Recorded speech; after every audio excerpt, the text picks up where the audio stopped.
ئەندام و کادرانی یەکێتی داوا دەکەن ئەنجومەنی سەرکردایەتی و مەکتەبی سیاسی یەکێتی پشتیوانی داواکەی ئەنجومەنی ناوەند بکەن بە مەبەستی بەستنی کۆنگرە لە زووترین کاتدا.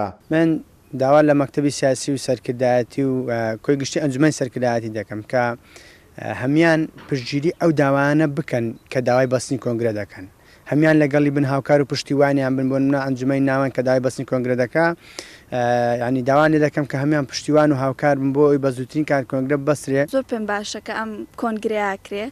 ئەنجومەن داوای ئەم کۆنگرەیە کردووە، ئەم بڕیارەی داوا پێویستە سەرکردایەتی، پێویستە مەکتەب سیاسی ئەوانیش ئەم بڕیارە قبوڵکەن، چونکە ینی بڕیارێک نییە زەرەری هەبێ بۆ تاکەکان.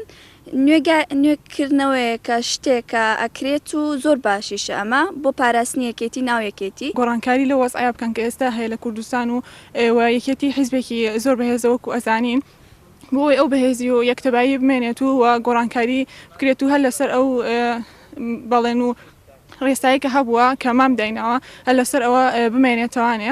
داواکاری ئەندام و کادرانی یەکێتی نیشتیمانی کوردستان بۆ بەستنی کۆنگرەی حزبەکەیان لە پێناو زیاتر نوێبوونەوە و بە بەرزی هێشتنەوەی ڕۆڵی نەتەوەی و سیاسی یەکێتیە لە هەرێمی کوردستان و پاراستنی چەپکە گوڵەکەی سەرۆک مام جەلالە.